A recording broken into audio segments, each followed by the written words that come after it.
Private corporate కాలేజీలు ఇప్పుడు సిటీలో ఎటు చూసినా కనిపిస్తున్నాయి. వీటి మధ్యలో సర్కారీ స్కూళ్లు కూడా ఇంకా నడుస్తున్నాయా అనే డౌట్ వచ్చేంతగా పుట్టుకొచ్చాయి. అసలు ప్రైవేట్ కార్పొరేట్ స్కూళ్లు పెట్టడానికి ఎలాంటి రూల్స్ ఉన్నాయి? వాటి ప్రకారమే స్కూళ్లు నడుస్తున్నాయా? రూల్స్ పాటించని వారిపై ఏం చర్యలు తీసుకుంటున్నారు? పిల్లల చదువుల కోసం ఎంత కష్టానికైనా రెడీ అయ్యే పేరెంట్స్ ఏమంటున్నారు? Let's watch.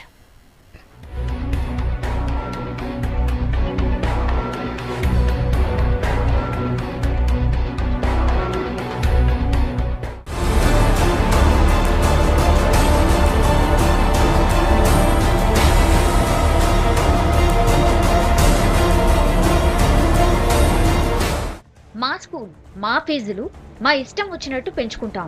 అడగడానికి మీరెవరు? ఫీజుల గురించి తల్లిదండ్రులు ఎవరైనా కాస్త గట్టిగా అడిగితే యాజమాన్యాల స్పందన ఇలాగే ఉంటుంది. నిజంగానే స్కూల్ మేనేజ్మెంట్లకు రూల్స్ అంత స్వేచ్ఛను ఇచ్చాయేమో అన్నంతగా పరిస్థితి దిగజారింది. ఫీజులు ఇష్టం వచ్చినట్టు వసూలు చేసుకునేలా వాళ్లకు అంతులేని అధికారం ఉందేమో అనే అభిప్రాయం కూడా వస్తోంది.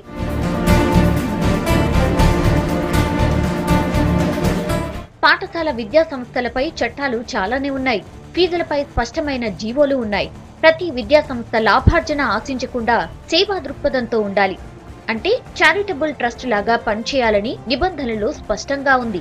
కానీ అవి పాటించే స్కూళ్లనే భూతద్దం పెట్టి వెతుక్కోవాలి. మరీ ఉచిత సేవ చేయాలని ఎవరూ అనుకోరు. కాస్త లాభంతో రీజనబుల్ గా ఫీజులు ఉంటే అడిగేవాళ్లు కూడా ఉండరు. వాస్తవంలో సీన్ రివర్స్ లో ఉంటుంది. కాస్త లాభాలు, అసలుకు మించిన కుసర్లతో అంతులేని లాభాల కోసమే 90% కార్పొరేట్ స్కూళ్లు పనిచేస్తున్నాయి. వాటికి నిబంధనలు ఏమాత్రం పట్టవు. అలాంటి వాటిపై చర్యలు తీసుకునేంత ధైర్యం మన అధికారులకు ఎప్పుడూ లేదు. 1994 నాటి జీవో 1 ప్రకారం ప్రతి స్కూల్ 5% లాభం కంటే ఎక్కువ ఆశించకూడదు. విద్యార్థుల నుంచి వసూలు చేసిన ఫీజుల్లో 50% టీచర్లకు వేతనాలుగా చెల్లించాలి. ఏటా స్కూల్ వార్షిక నివేదికతో పాటు ఆడిట్ రిపోర్ట్ను ప్రభుత్వానికి ఇవ్వాలి. కానీ దాదాపుగా స్కూల్లేవి ఈ నిబంధనలను పాటించడం లేదు. రూల్ 17 ఆఫ్ GOMS1 ఇది ఒక పాయింట్ ఉంది. దీంట్లో ఏంటంటే కలెక్ట్ చేసుకున్న ఫీజులో 50% ఆఫ్ ద కలెక్టెడ్ ఫీజ్ టీచర్స్కి శాలరీస్గా పే చేయాలి. అసలు ఈ విషయము ప్రైవేట్ స్కూల్ టీచర్స్కి ఎవరికీ తెలియదు. పెద్ద పెద్ద స్కూళ్ళలో ఇలా కనుక జరిగుంటే ఏ స్కూల్లో ప్రతి ఒక్కరు కూడా స్కూల్ టీచర్ అవుదామని అనుకుంటారు తప్పకుండా. ఎందుకంటే వాళ్ళకి 4 నుంచి 5 లక్షల రూపాయల నెలకు జీతం వస్తుంది ఈ జీవో కనుక మనకి ఇంప్లిమెంటేషన్ కనుక అయితే. అడిగేవాడు లేడు. స్కూళ్లు మొదలయ్యే ముందు కాస్త హడావిడిగా నటించే అధికారులు, మంత్రులు డ్రామా పూర్తయ్యాక అసలు సీన్లో కనిపించరు.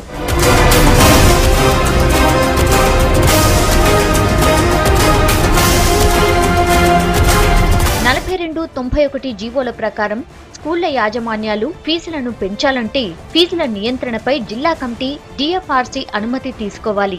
జీవో 246 ప్రకారం స్కూల్ నిర్వహణలో సొసైటీని భాగం చేయాలి. CBSE చట్టం ప్రకారం ప్రతి స్కూల్లో తల్లిదండ్రులు, టీచర్లతో అసోసియేషన్ ఏర్పాటు చేయాలి. ఇందులో 2 తల్లిదండ్రులకు చోటివ్వాలి. స్కూల్లో ఫీజులు పెంచాలంటే ఈ కమిటీతో చర్చించాకే పెంచాలి. తల్లిదండ్రులను భాగస్వాములు చేయడం పక్కన పెడితే ఫీజులు ఎందుకు పెంచుతున్నారో కూడా చెప్పని దౌర్భాగ్య స్థితి కార్పొరేట్ యాజమాన్యాలది.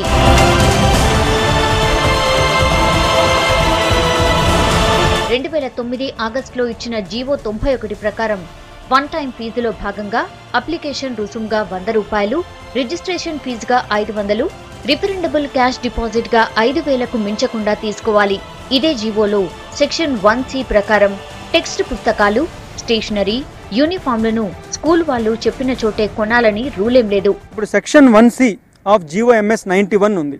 దీని ప్రకారం ఏంటంటే అసలు ఇప్పుడు స్కూల్ వాళ్ళు ఫీజులే కాకుండా అడ్మిషన్ ఫీజు, డొనేషన్లే కాకుండా మా దగ్గరే స్టేషనరీ కొనుక్కోండి, మా దగ్గర యూనిఫామ్స్ కొనుక్కోండి అని బయట కంటే ఒక 4-500% ఎక్కువ యాక్చువల్గా వాళ్ళు ఛార్జ్ చేస్తున్నారు.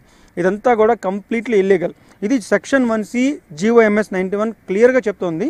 వాళ్ళు ఒకవేళ కనుక అలా ఏమన్నా పెడితే వాళ్ళు 2 ఆల్టర్నేటివ్స్ బయట ఎవాల్యుయేట్ చేసి దానికంటే తక్కువ ధరకు మాత్రమే పెట్టాలి. అంతేగాని బయట మార్కెట్ ప్రైస్ కంటే ఒక 300%, 200% ఇష్టం వచ్చినట్లుగా పెట్టకూడదు.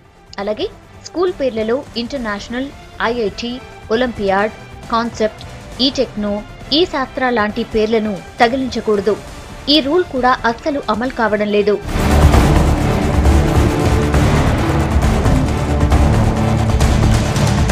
ఎన్ని జీవోలున్నా పట్టించుకోని యాజమాన్యాలు ఒకవైపు, వాటిని అమలు చేయాలన్న చిత్తశుద్ధి లేని విద్యాశాఖ మరోవైపు. ఫీజుల్ని కట్టడి చేస్తాం, నియంత్రిస్తామంటూ స్టేట్మెంట్లు ఇవ్వడం తప్ప ఇప్పటి వరకు విద్యాశాఖ చర్యలు తీసుకున్న దాఖలాలు లేవు. నిబంధనల గురించి తెలిసిన తల్లిదండ్రులు కూడా విద్యా సంస్థల అక్రమాలపై ప్రశ్నించడానికి భయపడుతున్నారు. బయటికొచ్చి మాట్లాడితే తమ పిల్లల్ని టార్గెట్ చేస్తారన్న ఆందోళన వారిదే. కొన్నేళ్లుగా కార్పొరేట్ ఫీజుల దందాన్ని భరిస్తున్న తల్లిదండ్రులు మొదటిసారిగా ఒక వేదిక మీదికి వచ్చారు. అక్రమాలపై పోరాటం చేస్తామంటున్నారు. నిబంధనల ఉల్లంఘనపై న్యాయ పోరాటానికి సిద్ధమవుతున్నారు.